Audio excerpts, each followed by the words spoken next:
For the last few years, the American tech sector has enjoyed a complete, unbothered sprint.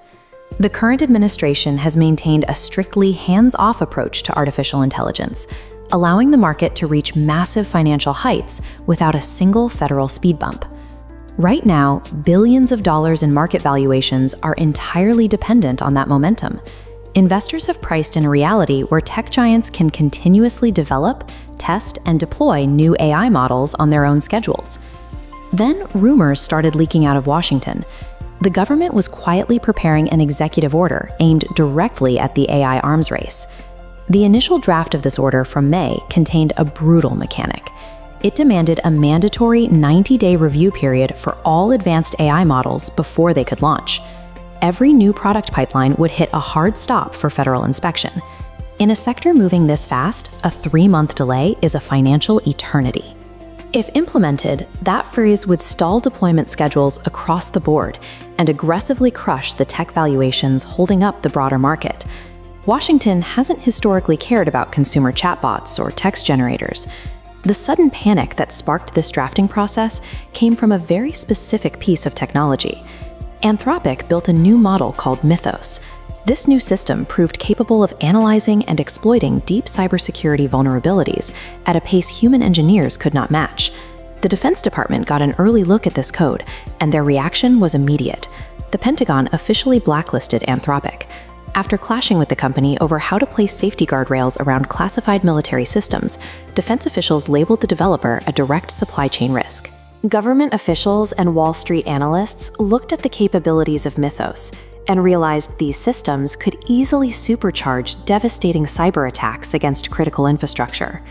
The technology had crossed a threshold into a national security liability, leaving the federal government no choice but to draft an intervention. But the strict 90-day mandate never materialized. At the last minute, President Trump delayed the signing ceremony, concluding that a lengthy federal review would act as a massive blocker to American AI development. That delay opened a window. Over the following days, tech executives and top advisors scrambled into emergency closed-door meetings at the White House to dismantle the policy from the inside. This chart shows the first major concession they secured. The 90-day federal review period was slashed down to a 30-day window. The final text of the executive order explicitly removes any mandatory licensing or pre-clearance requirements for AI developers. Submitting these highly capable models to the government for safety testing isn't required by law. It has been neutralized into a voluntary handshake. Almost immediately after the revised text dropped, leaders from OpenAI and Microsoft released public statements praising the order, applauding the administration for its responsible governance. Big tech managed to secure the best of both worlds. They get to smile for the cameras and project a cooperative public image, while successfully dodging the mandatory federal oversight that would have cratered their stock prices. In the short term, Wall Street is breathing a massive sigh of relief.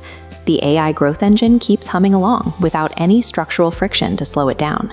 However, while the government mandate was gutted, the threat that initiated it remains completely intact. Anthropic is proceeding with its release schedule.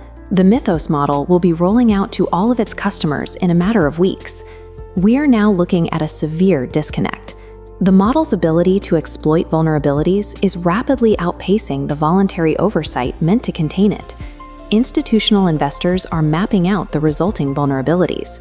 They know the next major shock to the market probably won't come from a missed earnings call or a bad jobs report, but from a hostile piece of code. If you are allocating capital in the tech space, you need to look past the surface-level AI boom and keep a highly critical eye on the cybersecurity sector. The federal government just demonstrated in real time that it will prioritize tech growth over mandating protection for critical infrastructure. Going forward, the private cybersecurity industry is the only remaining hedge against the inevitable digital fallout.